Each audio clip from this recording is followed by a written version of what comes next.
Welcome to the Private Equity Exchange, the only summit bridging the gaps between limited partners, private equity funds, corporate executives, and entrepreneurs. With over 1,000 delegates, the Private Equity Exchange is the only venue where LPs, private equity firms, corporate executives, and entrepreneurs meet. Before the events, using our internet platform, schedule one-on-one meetings with delegates that matter most to you, and exchange far more than business cards at your deal meetings at the Private Equity Exchange.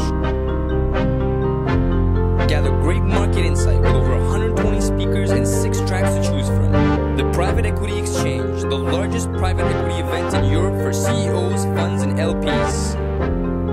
You are looking at real estate and private equity, real estate fundraising and fund structures for which markets. Introducing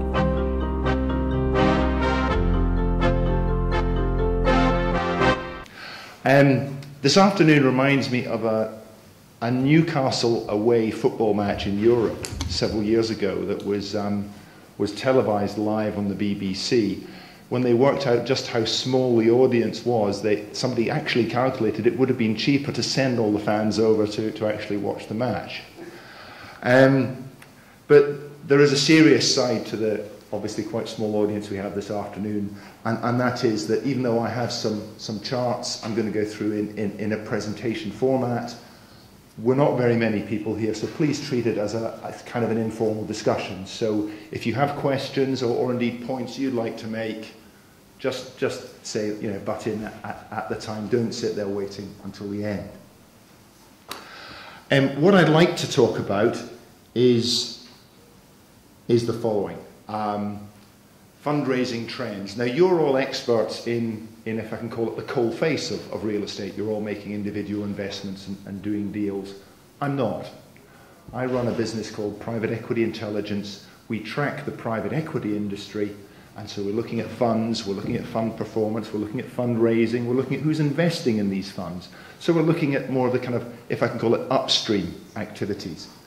And a thing that's been very noticeable for us in recent years, and in the last couple of years, has been the tremendous growth and star role that real estate private equity funds have played in a lot of limited partners' portfolios. The returns, and I'll show you some of the returns, have been really great, and that's increasing the interest from heavyweight limited partners to invest in real estate private equity funds. So we look at the fund end of things, at the investor end of things. I'd like to talk about the fundraising trends. What's happening this year so far? We've got data as of about 6 p.m. last night. We're up quite late preparing the presentation. And then we'd like to stand back and look at some of the underlying factors that are driving that. In particular, fund performance and LP interest. Now look at that. I've just started speaking and we've already got a 20% increase in the audience. There's quality for you, eh? So that performance is driving the LP interest in this whole sector, and as I'll show you, we think those trends are actually very powerful and augur very well for the future, and we see continued growth in this sector. I'll also talk to an extent about fund terms, the fees and carry, etc., that the LPs are paying. A lot of the charts that I'll use this afternoon are drawn from a publication of ours, the 2006 Real Estate Review. I've got some executive summaries here, which has some of the information in it. If any of you would like to take that away at the end, you're very welcome. And for those of you who just joined, as I've said, we've got a small group this afternoon, so if you have questions or observations, please just butt in the middle of it.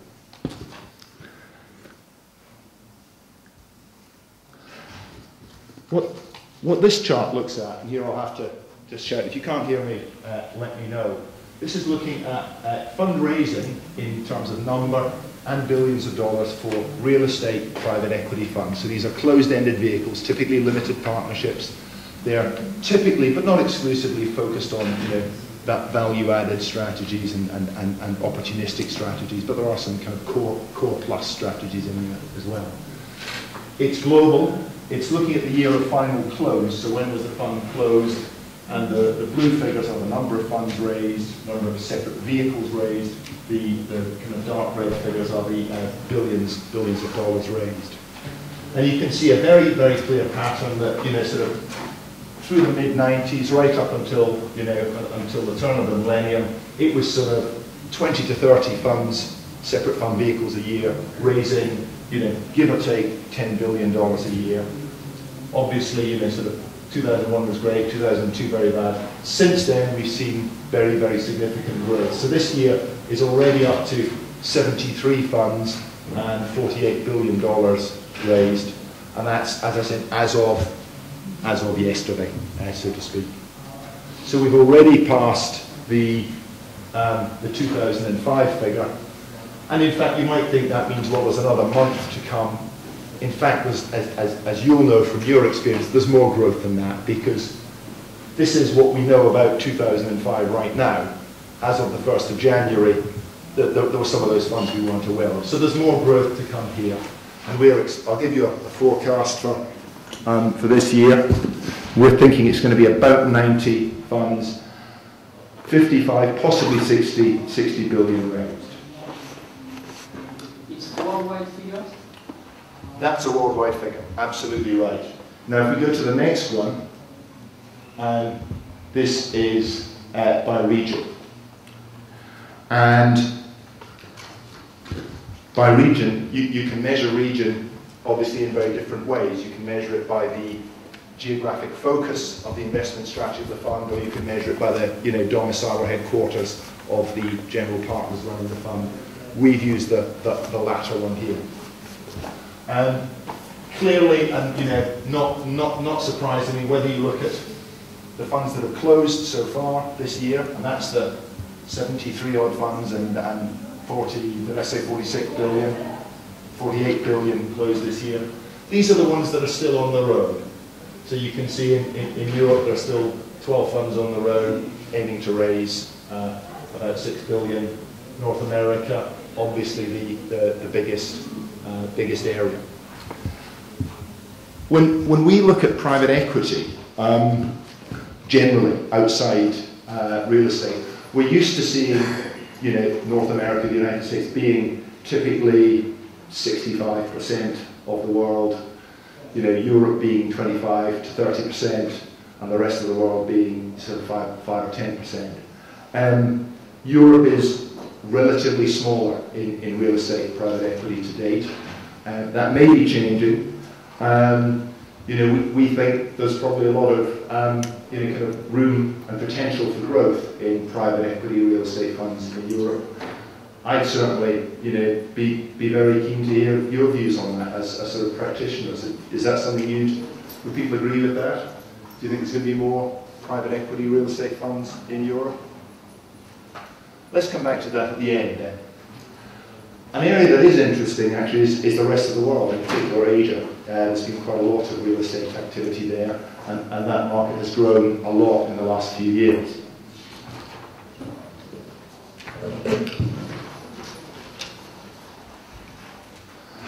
Moving on and just looking at, in Europe now, at some of the individual funds. These are the kind of 10 largest funds to have closed so far in Europe this year.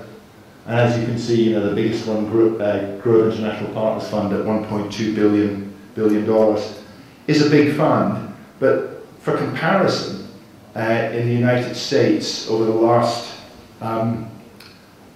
3 years, there have been 9 funds of above $2 billion and 3 funds of kind of 4 or 5 billion plus. That's Blackstone 5, Lone Star 5, and Morgan Stanley 5. And a pattern that we've seen in buyouts has been that, you know, Europe tends to follow where the United States leads, and we've seen larger funds in Europe recently, with funds like Primera in the buyout space, sort of catching up in size terms with the big US ones. So we'd expect that that's going to be happening in Europe soon, that we may see some bigger funds in Europe. It's not happening yet. These are the 10 largest European ones, and we're using either funds that are investing in Europe and or domiciled in Europe here. You can see there's now a couple up at the €1 billion size level, though we've not quite yet reached the US levels.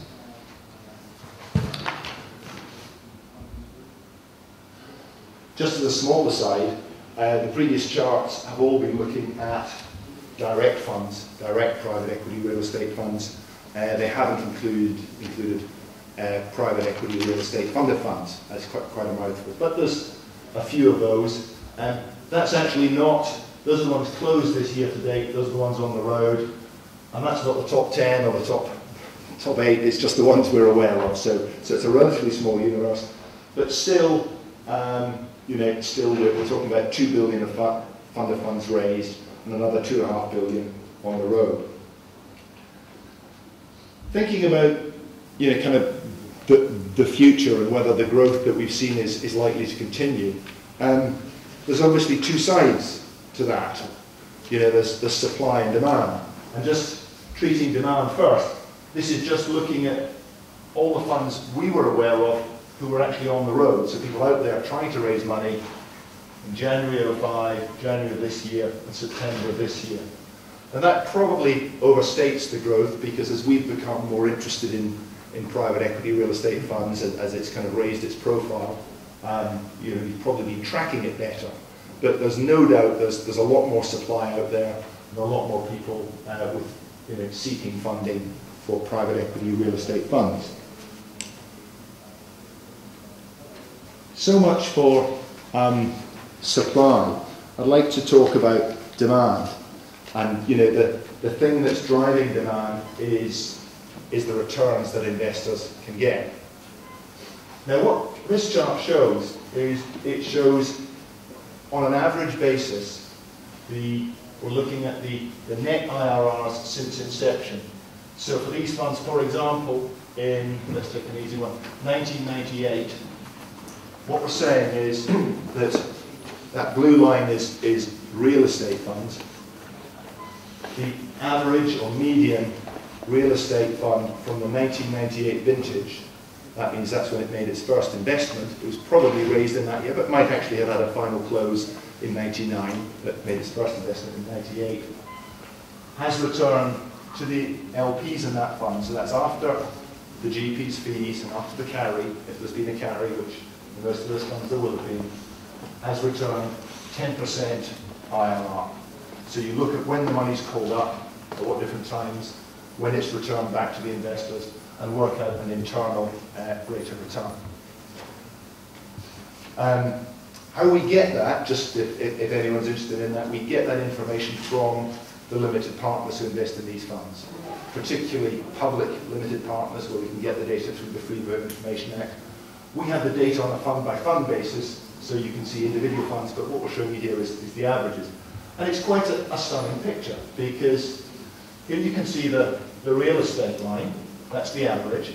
We don't do it more recently than 2003, because certainly for the other asset classes within private equity, if not real estate, it's quite difficult to measure returns over a short period.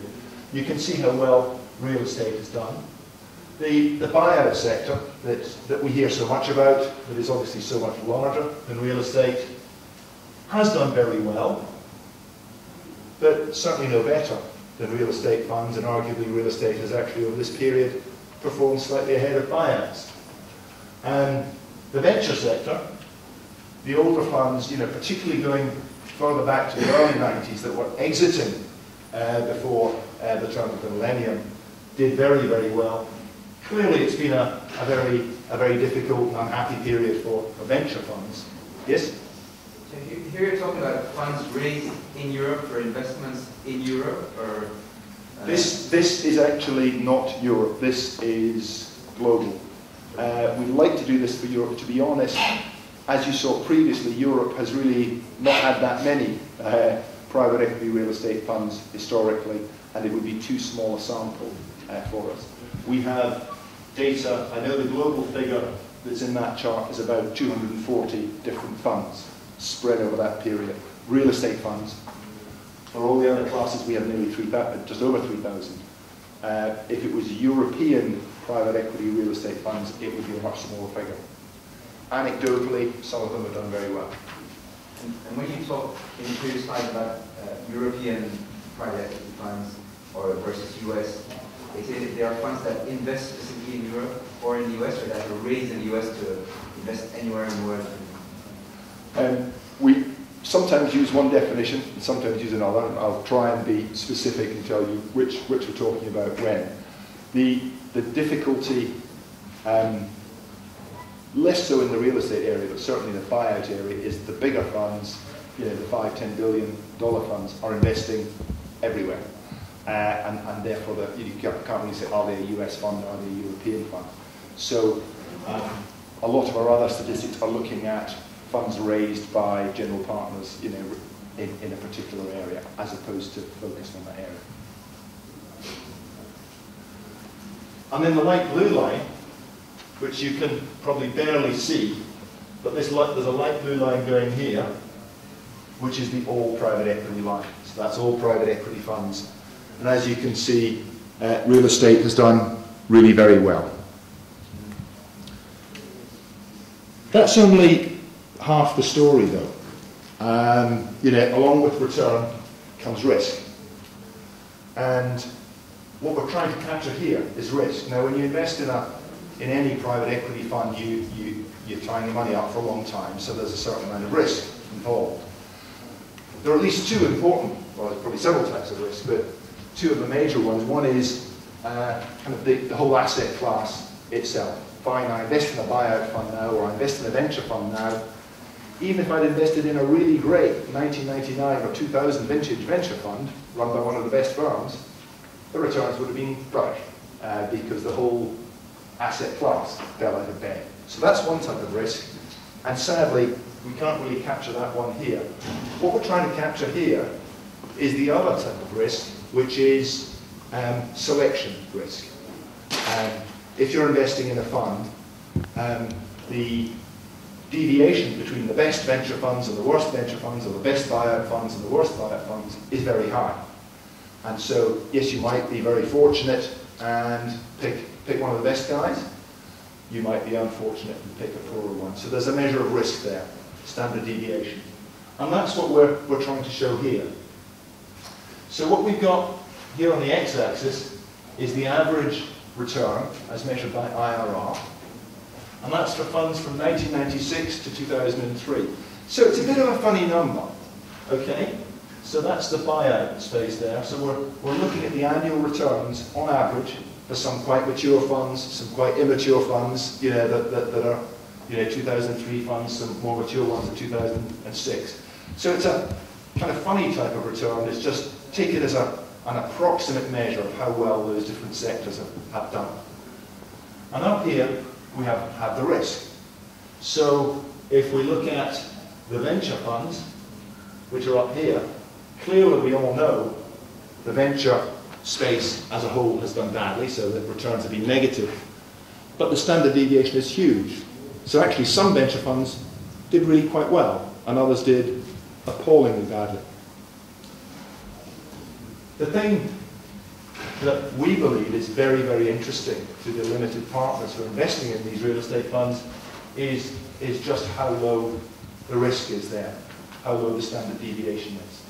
So not only have real estate funds as a whole done quite well, but the risk you're taking on if you're an LP investing in the fund, the risk of choosing a real one is much lower than it is in other private equity asset classes. So that's, if you like, that's the investment case of real estate private equity funds for limited partners. Is the returns have been very good, arguably among the best, and the relative risk levels are, by the standards of other private equity funds, very low. No surprise then that LPs have woken up to that. In one part of our business, we track limited partners' intentions, and we have a kind of database of over 3,000 limited partners in private equity funds, and we track who they are, where they are, what they invest in, why, and so on. And we survey the intentions of what we believe are about the top 350 limited partners investing in private equity real estate funds. We did that earlier this year. And a massive 68%, just over 2/3 of them, plan to increase their allocations. So they plan to increase what their target to have in private equity real estate funds is. just over a quarter, 28%, are going to keep it much the same, and a tiny 4% are planning to reduce it. Just by comparison, for private equity as a whole, which is clearly, you can't open a financial newspaper these days without reading about the growth in LPs and institutions' interest in private equity. The figures are 54, 41, and 5. So there's even more of a skew towards a trend towards increasing investments in private equity real estate than in private equity as a whole. So it's clearly kind of a growing sector. Looking at the types of limited partners who are investing in private equity real estate funds, it's actually quite different to the people who are investing in private equity as a whole. So, by our analysis, about just under a quarter, 23% of the LPs are public pension plans, followed by high net worth individuals at 20%. Then comes banks and financial institutions. And these two areas are much bigger in private equity real estate funds than they are for other private equity funds. So there's some interesting things there. Correspondingly, the funded funds figure, which is only 3% of the money coming from funded funds, is tiny compared to kind of standard of the rest of private equity, where it's kind of 20% or more.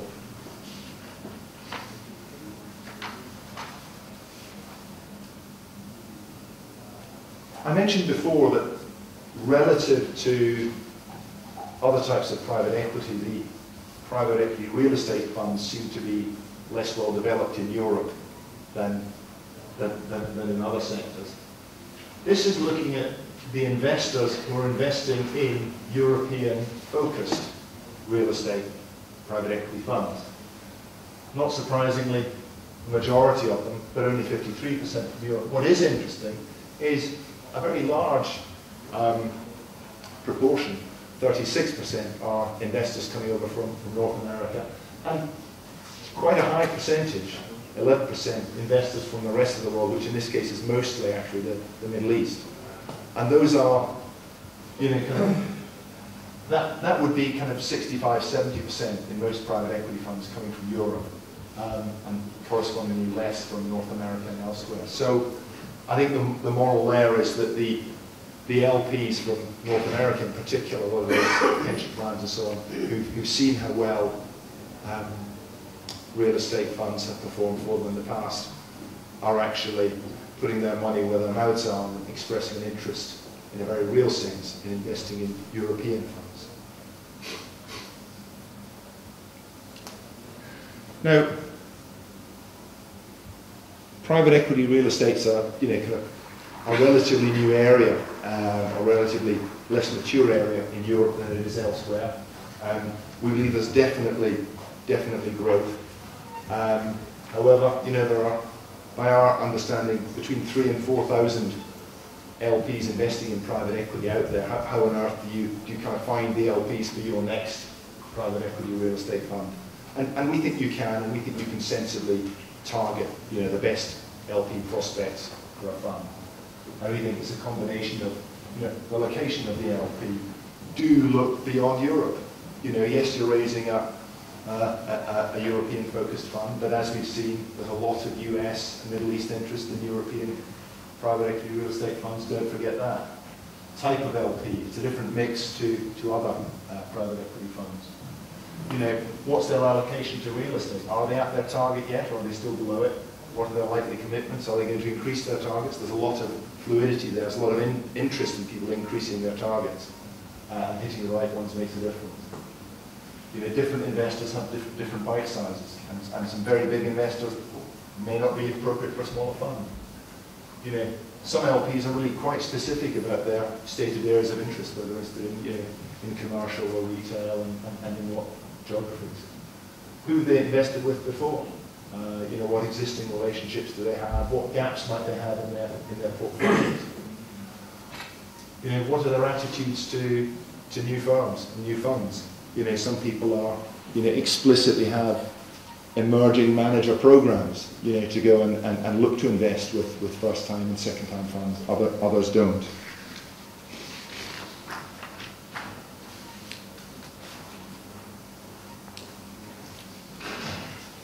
I'd just like to give just a couple of little examples about the kind of the fees that people are, on the one hand, charging, on the other hand, paying for private equity real estate funds. They're not actually that dissimilar from most private equity funds, say in the buyout space. So the average management fee during the investment period is in fact 1.6%, but there's actually quite a big range. And so you can see if we take say medium-sized funds between $250 million and $500 million, you know, a small proportion, 10% of them are charging actually less than 1%. You know, more like 45% are in the 1 to 2% range. And there is actually a very significant number of funds who are charging a higher fee, about 2%. Not surprisingly, you know, there's evidence that, you know, the average fee declines for the larger funds compared to the smaller ones. One point that doesn't come across on this chart I'd like to share with you is, unlike most other types of private equity, with the exception of funded funds, large LPs are used to getting discounts on these management fees. So over half the funds that we've looked at, and we assessed fees and terms for, I think, a sample of 37 different funds, over half of them are giving explicit discounts to larger LPs who are making bigger commitments to the fund. Typically, the biggest LPs will be paying 65% or so of the headline level.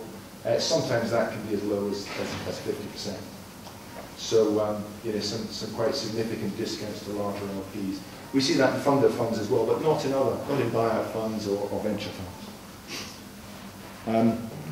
The other aspect that's obviously, you know, kind of very important is the carry provisions. You know, what are the kind of going rates for carry that the managers make in these funds? In terms of the carried interest, you know, the bulk of them clearly are earning 20% carry. A few earning less than that, but actually, you know, a very considerable number. You know, 30% of the funds are earning carries of 30%. So there's quite a range in there. That's a bigger range than we see in other private equity funds. It may reflect different strategies here, although, to be honest, as we analysed that sample of funds we had, I can't tell you, yes, it's the, you know, kind of value-added or opportunistic funds that are out here and not. Typically, their carry is subject. Yeah. How do you explain that there's 30% that actually charge, take 30% of the carry versus the very usual 20% in traditional private equity? Why is this specific to real estate, and how come it works out like this? I wish I knew. I think that is the kind of the $60,000 question, and I don't know the answer. As I said, you know, we looked at that. We tried to discern, you know, is it different fund strategies? Is it different fund sizes? And at an anecdotal level, I think there's more variance in terms and in carries in Europe than there is in North America. So I think it may just be, you know, it's a question of market maturity. You know, if I look at my database of funds, we have over 7,000 funds on there. You know, the majority of those are buyout and venture funds. We have performance data for 240 real estate funds. Now, probably more than anyone else anywhere has, but it's a small number. You know, and if you look at Europe, as we said earlier, it's, you know, Europe is, without being pejorative about it, it's the Wild West still a bit. You know what I'm saying? This is Europe. This is global. No, that is global. That is global. And we did see more variance in Europe than in the US. Is there a correlation between the hurdle rate and the percentage carried interest? Yes. Yes, there is. And I think there was it one or two funds, certainly one, it might be two, where they actually had a kind of seemingly quite intelligent, kind of structure, one that we're aware of actually offered LPs a choice. You can have Higher hurdle rate. a higher hurdle rate and a higher carry, or vice versa. This is quite interesting. I mean, in the buyout space, kind of 8% is, almost a de facto standard hurdle rate. We were quite surprised to see a few funds with hurdle rates as high as, 12%. That's quite a chunky target. That is about it. Just to conclude, this is clearly across the whole private equity world. It is an area that's raised its head above the parapet and is now of increasing interest and importance. And we think that it's underpinned by some very sound performance. Those returns have been really excellent. It may not have the the glamour or capture the limelight that the buyout funds have, but the returns have been really excellent.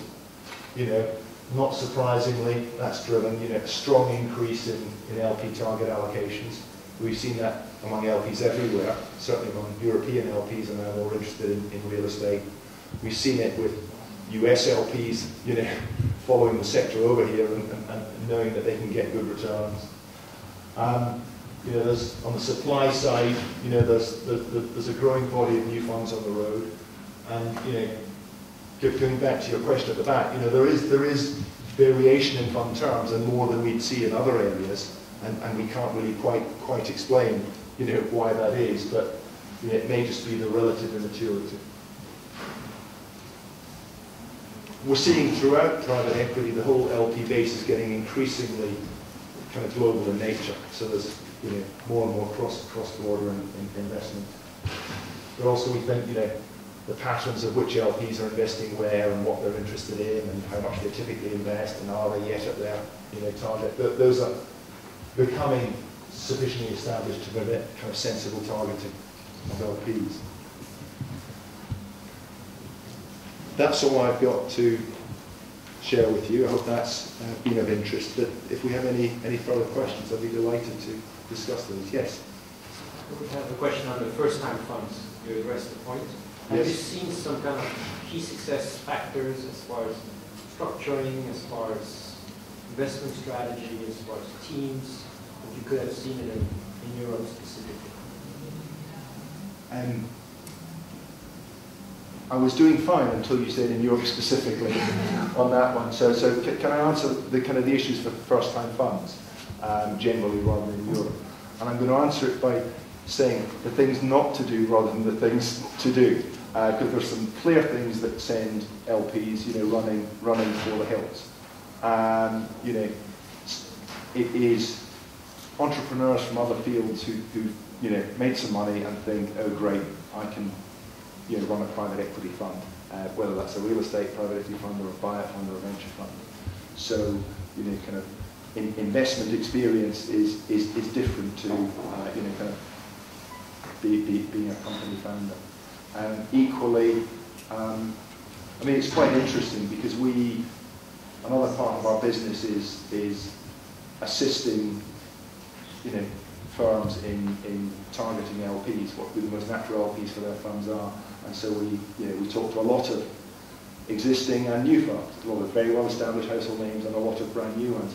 And we get new firms coming to us, and usually they're really high-quality teams of people, but they might be high-quality teams who've been management consultants or corporate finance advisors, and now think, yes, we'll go into private equity, and even though it hurts our revenues, there are occasions we tell them not to bother. Go and do some investments first before you try and get a blind pool. Because if you think of what an LP is trusting you to do with a blind pool of money, it's really quite scary. And there are people who think they can get a commitment to money, a blank check for 10 years, not having made investments before.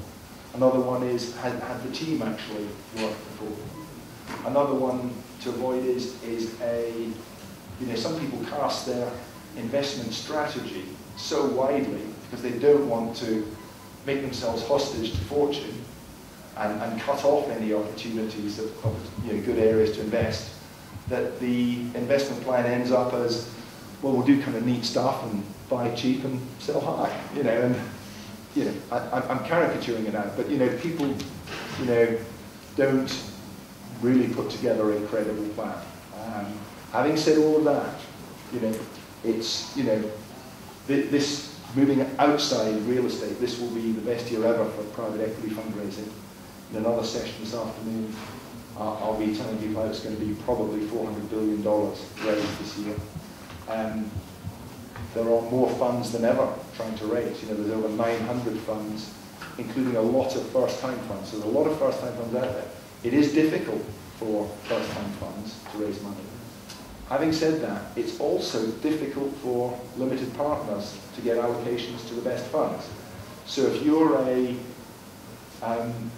group of guys who've got experience investing in a particular area, if you've worked before as a team, and if you've got a good investment strategy, there are people out there who want to invest with you. So it's tough as a first-time fund, but it can be done. So, do you have an analysis or an overview in which, let's say, jurisdictions and what kind of structures opportunistic real estate funds use? If yes, what kind of tendency do you see? What is the future? Where is Europe in place to set up a certain structure? Or let's go to East, I don't know. What is your opinion about that?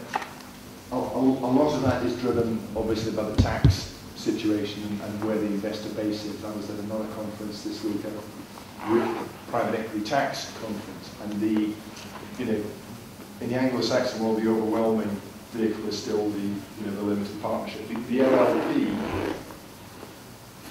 the consensus won't take off because whilst it has no huge downsides, it certainly has no great advantages relative to the limited partnership. And obviously here in France you've got the FCPR, but I'm not really an expert on that. But certainly limited partnerships seem to be in the US and in the UK, which after all are probably. What about the Luxembourg SICA structure?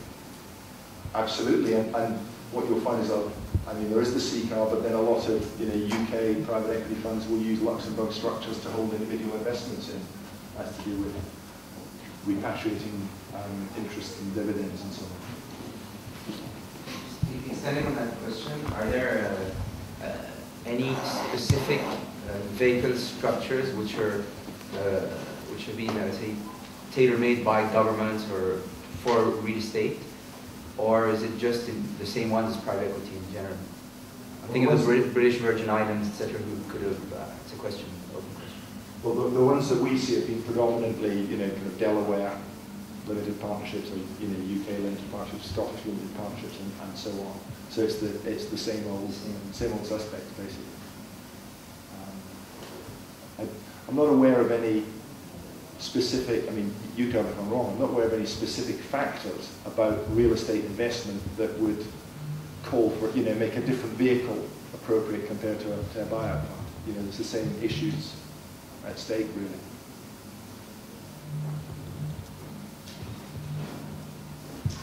So 1.6 average management fees in terms of committed equity of the invested equity of the gross asset value?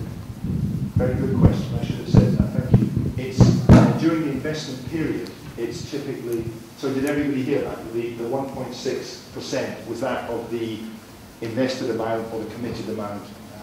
And the answer is during the investment period, it's usually the committed capital, and after the investment period, it's usually the net investments at cost, usually rather than at valuation, is my understanding.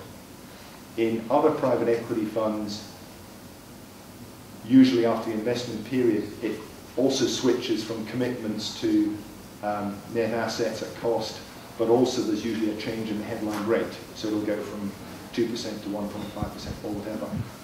From what we've seen in real estate funds, that change in rate does not happen nearly as frequently. Usually the percentage rate is going to stay the same with the applied to the invested base.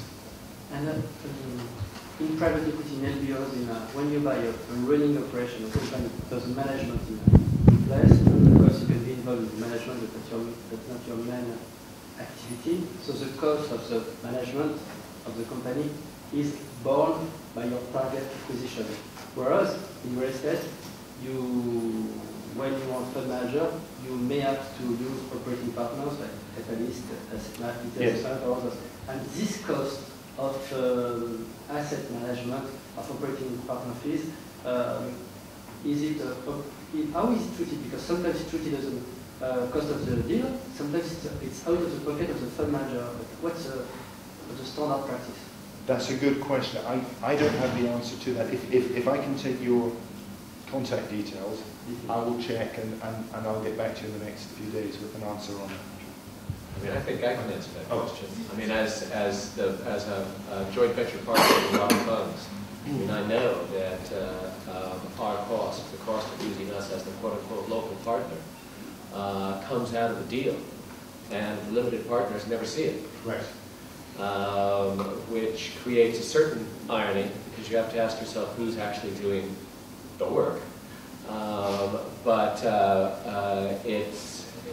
The limited partners do not see it as There's a situation in other private equity funds where the general partners of the fund will, in addition to charging the fund a management fee, will often charge the investee companies and the services provided, be that directors' fees, be that corporate finance fees, and so on. So there can be kind of a double stream of fees. That used to go straight into their pockets. Increasingly today, there will be a percentage share of that will be netted against the management fee charged to the fund. Typically it's 50% now, sometimes it's 75%. But they try and avoid that double counting. That's the wrong way of saying it. They don't try and avoid it. They've been dragged kicking and screaming into avoiding it. I didn't say that, did I? So coming back again to the geographical question. Yes. Do you have an idea of how the distribution of investments are? Are they most investments Europe, US, or is there an increasing volume of deals coming out of emerging markets, for example? There is. If we look at the world in three chunks, the US, Europe, and the rest of the world, kind of simplistically, the vast majority of US funds are funded by US limited partners. So it's 90, it's in my book, but I think it's 93% of the investment in most US private equity real estate funds is from US limited partners. So, yes, so that bit is kind of purely, or almost purely, domestic.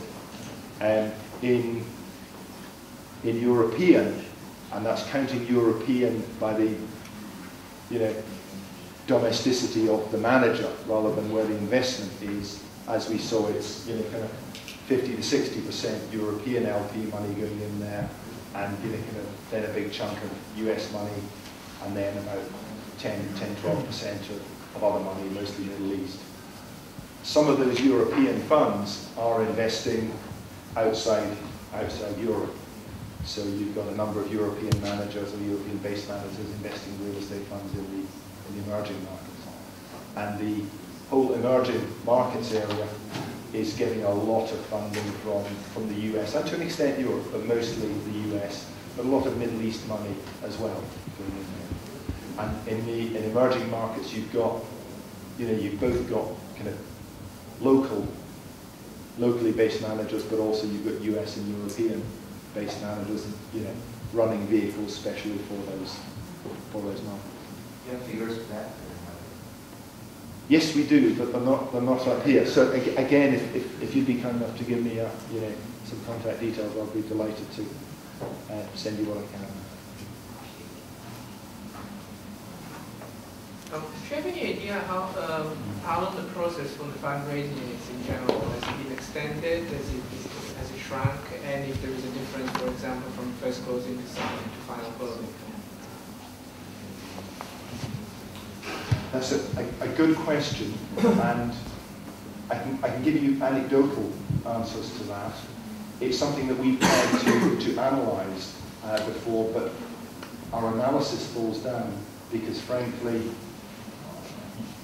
in many cases, by the time we find out that somebody is actually fundraising, it's, they've actually been quietly fundraising for a while. So somebody will announce that they're on the road, and then they'll have a close very shortly thereafter. Anecdotally, it's not uncommon, for people to take 2 years, to raise a private equity fund. There seems to be a double, there's a double bell shape or whatever it is. There are some funds that will, like the latest Primera fund in the buyout space, that will, come to market and, very quickly, be hitting its hard cap and be closing. Maybe they'll have a, first and second close, and then technically it might not have a final close for several months, but actually they've done 90–95% of the fundraising, and they're just, finessing a few things. They're not scrabbling around trying to get money, but, they're making sure all their ducks are in a row. So, many, of the best funds will, will close in, 3 to 6 months, which is, remarkably quick.